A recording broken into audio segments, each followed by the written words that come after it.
Hello दोस्तों, आप सभी का मेरे यूट्यूब चैनल में स्वागत है। आज हम सिंधु सभ्यता के बारे में पढ़ेंगे, जो हिस्ट्री का महत्वपूर्ण टॉपिक है, जिससे प्रश्न विभिन्न कॉम्पिटिटिव एग्जाम में पूछे जाते हैं। सिंधु सभ्यता प्राचीन समय में सबसे प्रथम नगरीय सभ्यता थी। यहाँ से तांबा और टीन को मिलाकर कांसा बनाया जाता था, इसलिए इसे कांस्य युग सभ्यता भी कहते हैं। इस सभ्यता का काल जो है 2400 से 1700 ईसा पूर्व है। ईसा पूर्व का अर्थ होता है कि ईसा मसीह के जन्म से पहले की सभ्यता। इसे प्राक ऐतिहासिक काल भी कहते हैं। प्राक ऐतिहासिक काल का कहने का अर्थ है कि यहाँ जो लिखे हुए प्रमाण जो मिले हैं वह अभी पढ़ा नहीं जा सका है, इसलिए यहाँ केवल पुरातात्विक सामग्री के आधार पर ही इतिहास लिखा गया है। साहित्यिक साक्ष्य जो मिले हैं उसे पढ़े नहीं जाने के कारण अभी साहित्यिक आधार पर इतिहास को नहीं लिखा गया है। सिंधु सभ्यता का स्वतंत्रता के बाद सबसे ज़्यादा जो स्थल है भारत में वह गुजरात में मिला है, जहाँ पे लोथल और सुतकोटदा इसके महत्वपूर्ण बंदरगाह हैं, जहाँ से व्यापार होता था।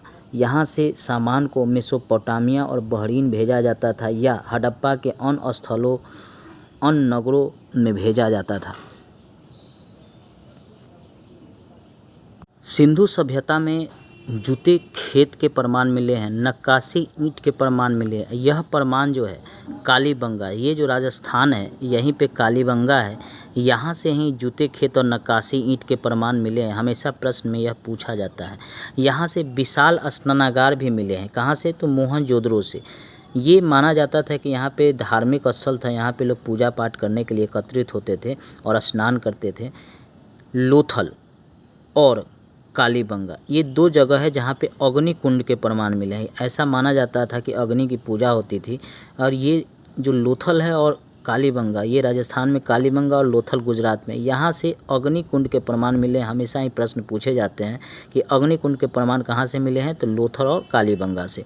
सील पर 3 मुख वाले देवता पशुपतनाथ, ये मोहनजोदड़ो है, यहीं से पशुपतनाथ के प्रमाण मिले हैं। ऐसा माना जाता है कि एक मूर्ति है जिसके चारों ओर हाथी, गैंडा, चीता, भैंसा उपस्थित है। हमेशा ही प्रश्न पूछता है कि पशुपतिनाथ की मूर्ति जो मिला वह कहाँ से मिला है, तो याद रखिएगा कि वह मोहनजोदड़ो से। ये पाकिस्तान है, सिंधु नदी के किनारे स्थित यह मोहनजोदड़ो है, यहीं से यह मिला है। मोहनजोदड़ो से ही ये मोहनजोदड़ो है। यहाँ से नर्तकी की कांस्य मूर्ति मिली है। हमेशा एग्जाम में पूछता है कि नर्तकी की कांस्य मूर्ति कहाँ से मिली है, तो मोहनजोदड़ो से मिली है। एक श्रृंगी पशु का अंकन मोहर पे सबसे ज़्यादा अगर मिला है तो ये हड़प्पा से मिला है। ये हड़प्पा जो रावी नदी के किनारे स्थित है, यहाँ से एक श्रृंगी पशु का अंकन वाले मोहर मिले हैं सबसे अधिक। मोहर का उपयोग होता था कि कोई वस्तु को अगर किसी दूसरे देश में भेजा जाता था, जैसे मेसोपोटामिया या बहरीन में, तो वहाँ उस वस्तु पर मोहर का छाप उस पर उगाकर और उसे भेजा जाता था, ताकि व्यापारी वहाँ जाने के बाद अपने माल को पहचान सके। मनका बनाने का कारखाना जो है ये लोथल से मिला है। और चनहुद्रो, ये पाकिस्तान में स्थित है। चनहुद्रो ये यहाँ पे सिंधु नदी के पास ही है। यहाँ से और लोथल ये गुजरात में स्थित है। यहाँ से दोनों जगह से मनका बनाने का कारखाना मिला है। हड़प्पा की जो लिपि थी वो भाव चित्रात्मक थी, दाईं से बाईं ओर लिखी जाती। भाव चित्रात्मक का अर्थ होता है कि जैसे ऐसे ऐसे चित्र उकेरे गए थे और उसके आधार पे ही पढ़ा जाता था। लेकिन वर्तमान समय में अभी तक भारत में इस लिपि को पढ़ा नहीं गया है, ना ही पाकिस्तान में, ना ही किसी हड़प्पा स्थल से की लिपि को पढ़ा जा सका है। इसीलिए इसे अभी भाव चित्रात्मक, मतलब केवल चित्र को देखकर आंकलन किया जा सकता है।